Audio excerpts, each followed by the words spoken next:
Hello friends, परिश्रम tutorial में आपका हार्दिक स्वागत है। आज हम मुगल साम्राज्य से रिलेटेड इम्पॉर्टेंट एमसीक्यू देखेंगे जो आपके सभी तरह के कंपटीशन एग्जाम के लिए बहुत ही ज़्यादा इम्पॉर्टेंट है। तो आइए देखते हैं हमारा पहला क्वेश्चन है, मुगल साम्राज्य के संस्थापक कौन थे? ए अकबर, बी बाबर, सी हुमायूं, डी इब्राहिम लोदी। तो इसका जो करेक्ट आंसर है वो है आपका ऑप्शन नंबर बी। बाबर जो थे वो क्या थे? मुगल साम्राज्य के संस्थापक थे। ठीक है, अब हम बढ़ते हैं हमारे अगले क्वेश्चन की ओर। किस युद्ध के पश्चात भारत में मुगल साम्राज्य की नींव पड़ी? ए पानीपत का प्रथम युद्ध, बी पानीपत का द्वितीय युद्ध, सी बक्सर का युद्ध, डी चंदेरी का युद्ध। ठीक है, तो इसका जो करेक्ट आंसर है वो है आपका ऑप्शन नंबर ए। पानीपत का प्रथम युद्ध के बाद क्या हुआ था? भारत में मुगल साम्राज्य की नींव पड़ी थी। ठीक है, ये कब हुआ था? तो ये आप लोग याद रखेंगे 1526 में क्या हुआ था? पानीपत का जो आपका प्रथम युद्ध है वो हुआ था। ठीक है, अब हम बढ़ते हैं हमारे अगले क्वेश्चन की ओर। हमारा अगला क्वेश्चन है, खानवा का युद्ध किसके किसके मध्य हुआ था?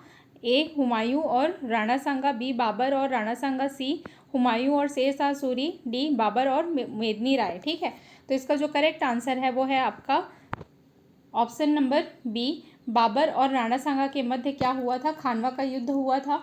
ये कब हुआ था? तो आप लोग याद रखेंगे कि ये 1527 ईस्वी में हुआ था। ठीक है, अब हमारा अगला क्वेश्चन देखते हैं हम। तुजुके बाबरी किसकी रचना है? ए बाबर, बी अकबर, सी हुमायूं, डी इनमें से कोई नहीं। तो इसका जो करेक्ट आंसर है वो है आपका option number A. Tuzuke Babri जो है वो बाबर की रचना है।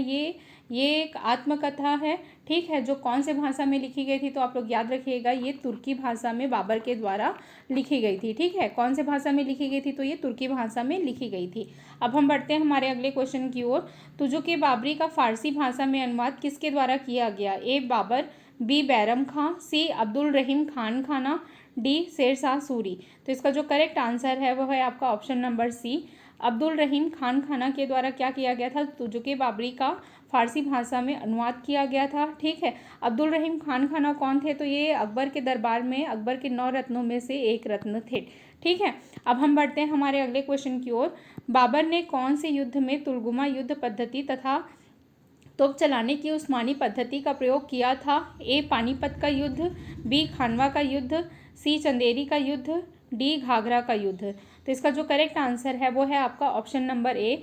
पानीपत के प्रथम युद्ध में क्या हुआ था? बाबर ने तुलगुमा युद्ध पद्धति, जिसमें क्या करते हैं, छुप करके वार किया जाता है, छुप करके घेरा बना करके क्या किया जाता है, अपने शत्रु पे वार किया जाता है, उस पद्धति का उपयोग किया था। तथा तोप चलाने की कौन सी पद्धति का यूज़ किया था? तो उस्मानी पद्धति का यूज़ किया था। ठीक है, इस युद्ध में विजय किसकी हुई थी? तो बाबर की हुई थी। और साथ में ये भी याद रखेंगे कि पानीपत का जो प्रथम युद्ध है ये कब लड़ा गया था? तो ये 1526 ईस्वी में लड़ा गया था। किसके किसके मध्य हुआ था? तो ये बाबर और इब्राहिम लोदी के मध्य हुआ था। ठीक है, अब हम बढ़ते हैं हमारे अगले क्वेश्चन की ओर। किस मुगल सम्राट का मकबरा काबुल में स्थित है?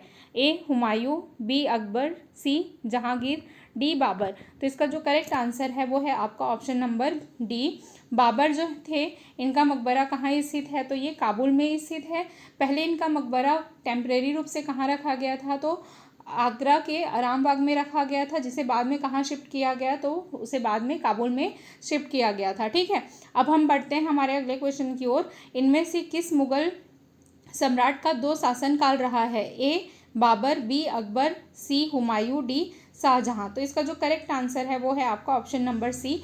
हुमायूं का क्या रहा है? शासनकाल 2 बार रहा है। ठीक है, बीच में 15 वर्षों का क्या था? गैप था। ठीक है, जिसे हम क्या काल कहते हैं? तो उसे हम अफगानी काल कहते हैं।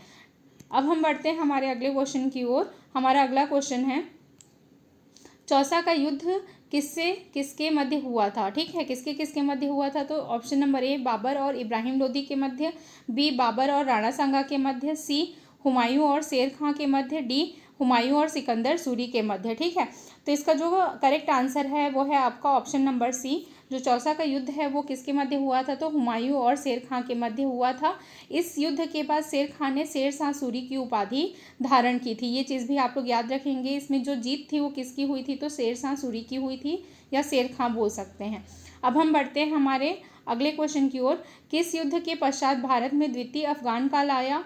ए बिलग्राम का युद्ध, बी पानीपत का युद्ध, सी खानवा का युद्ध, डी इनमें से कोई नहीं। ठीक है, तो इसका जो करेक्ट आंसर है वो है आपका ऑप्शन नंबर ए। बिलग्राम का युद्ध के पश्चात क्या हुआ था, भारत में द्वितीय अफगान काल आया था, जिसे हम शेरशाह सूरी का शासनकाल भी कहते हैं। ठीक है, ये कब हुआ था, तो 1500 आपके 40 ईस्वी में हुआ था। ठीक है, अब हम बढ़ते हैं हमारे अगले क्वेश्चन की ओर। अमरकोट के शासक वीर साल के अस्तबल में अकबर का जन्म कब हुआ था, ए 1541 ईस्वी में, बी 1542 ईस्वी में, सी 1543 ईस्वी में, डी इनमें से कोई नहीं। तो इसका जो करेक्ट आंसर है वो है आपका ऑप्शन नंबर बी। 1542 ईस्वी में क्या हुआ था, अकबर का जन्म हुआ था। कहाँ हुआ था, तो अमरकोट के शासक जो वीर साल थे उनके अस्तबल में हुआ था। ठीक है, अब हम बढ़ते हैं हमारे अगले क्वेश्चन की ओर। अकबर का राज्याभिषेक कहाँ हुआ था, ए फतेहपुर सिकरी में, बी दौलताबाद में, सी कलानौर में, डी आगरा में। तो याद रखिएगा कि अकबर का राज्याभिषेक जो है वो कलानौर में हुआ था। ठीक है, और किसके द्वारा किया गया था, तो ये बैरम खां के द्वारा किया गया था। अब हम बढ़ते हैं हमारे अगले क्वेश्चन की ओर। अकबर ने खाने खानम की उपाधि किसे दी थी, ए बैरम खां, बी अब्दुल रहीम, सी मान सिंह, डी ए और बी दोनों। तो इसका जो करेक्ट आंसर है वो है आपका ऑप्शन नंबर डी। बैरम खां और अब्दुल रहीम दोनों को ही अकबर ने किसकी उपाधि दी थी, तो खाने खानम की उपाधि दी थी। ठीक है, बैरम खां के जो पुत्र थे वो कौन थे, अब्दुल रहीम थे। अब हम बढ़ते हैं हमारे अगले क्वेश्चन की ओर। किस अभियान के तहत अकबर ने पहली बार समुद्र देखा था, इसके ऑप्शन है, ए मेवाड़ अभियान, बी असीरगढ़ अभियान, सी गुजरात अभियान, डी इनमें से कोई नहीं। तो इसका जो करेक्ट आंसर है वो है आपका ऑप्शन नंबर सी। गुजरात अभियान के तहत अकबर ने क्या देखा था, तो पहली बार समुद्र देखा था। ठीक है, अब हम बढ़ते हैं हमारे अगले क्वेश्चन की ओर। अकबर ने किस विजय के उपलक्ष्य में फतेहपुर सिकरी में बुलंद दरवाज़ा का निर्माण कराया, ए असीरगढ़ अभियान, बी मेवाड़ अभियान, सी गुजरात अभियान, डी इनमें से कोई नहीं। ठीक है, तो इसका जो करेक्ट आंसर है वो है आपका ऑप्शन नंबर सी। अकबर ने गुजरात अभियान के विजय के उपलक्ष्य में, ठीक है, फतेहपुर सिकरी में बुलंद दरवाज़ा का क्या कराया था, निर्माण कराया था। अब हम बढ़ते हैं हमारे अगले क्वेश्चन की ओर। दीन इलाही धर्म की शुरुआत किसके द्वारा की गई थी, तो इसके ऑप्शंस दिए हुए हैं आपके, ए बाबर, बी हुमायूं, सी अकबर, डी शाहजहां। तो इसका जो करेक्ट आंसर है वो है आपका ऑप्शन नंबर सी। अकबर के द्वारा क्या किया गया था, दीन इलाही धर्म की शुरुआत की गई थी। ये कब की गई थी, तो आप लोग याद रखिएगा 1582 ईस्वी में इसकी शुरुआत की गई थी। ठीक है, अब हम बढ़ते हैं हमारे अगले क्वेश्चन की ओर। मनसबदारी प्रथा एवं 10 साला पद्धति के प्रणेता कौन थे, ए मान सिंह, बी अबुल फजल, सी टोडरमल, डी बीरबल। तो इसका जो करेक्ट आंसर है वो है आपका ऑप्शन नंबर सी। टोडरमल के द्वारा क्या किया गया था, मनसबदारी प्रथा और 10 साला पद्धति क्या किया गया था का प्रणेता थे ये टोडरमल जी। ठीक है, और ये टोडरमल कौन थे, तो ये अकबर के 9 रत्नों में से एक थे।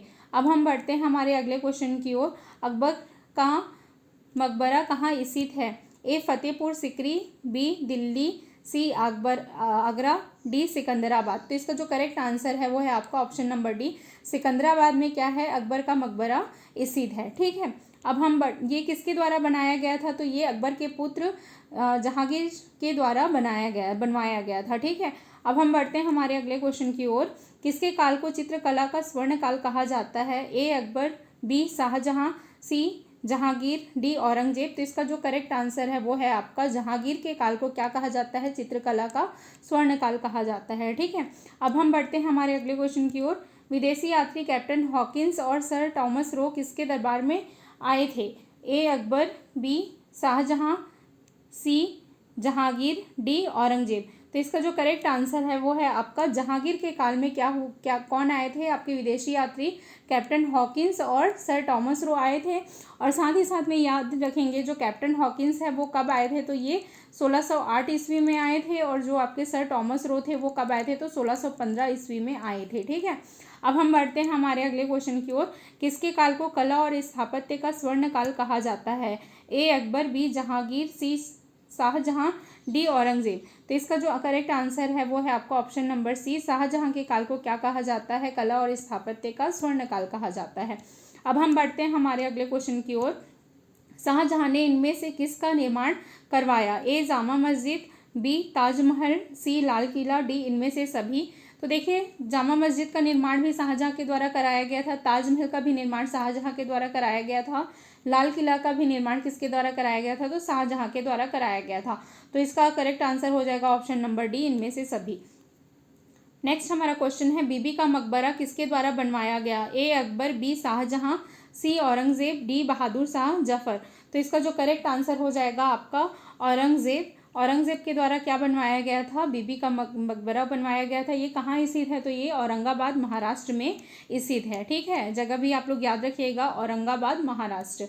अब हम बढ़ते हैं हमारे अगले क्वेश्चन की ओर। एकमात्र मुगल शासक कौन था जिसने 2 बार राज्याभिषेक कराया, ए अकबर, बी जहांगीर, सी शाहजहां, डी औरंगजेब। तो इसका करेक्ट आंसर है आपका औरंगजेब ने अपना राज्याभिषेक कितने बार करवाया था, तो 2 बार करवाया था। ठीक है, अब हम बढ़ते हैं हमारे अगले क्वेश्चन की ओर। पुरंदर की संधि किसके किसके मध्य हुई थी, तो इसके ऑप्शंस दिए हुए हैं आपके, औरंगजेब और शिवाजी, बी बाबर राणा सांगा, सी हुमायूं और शेरशाह सूरी, डी इनमें से कोई नहीं। तो इसका जो करेक्ट आंसर है वो है औरंगजेब और शिवाजी के मध्य 1665 में क्या हुआ था, पुरंदर की संधि हुई थी। ठीक है, अब हम बढ़ते हैं हमारे अगले क्वेश्चन की ओर। सिखों के 5वें गुरु अर्जुन देव की हत्या किसके द्वारा की गई थी, ए अकबर, बी शाहजहां, सी जहांगीर, डी औरंगजेब। तो इसका जो करेक्ट आंसर है वो है आपका जहांगीर के द्वारा सिखों के 5वें गुरु अर्जुन देव की हत्या की गई थी। ठीक है, अब हम बढ़ते हैं हमारे अगले क्वेश्चन की ओर।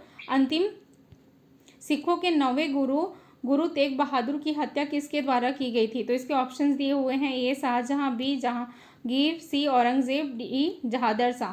तो इसका जो करेक्ट आंसर है वो है आपका औरंगजेब के द्वारा किसकी हत्या की गई थी, तो सिखों के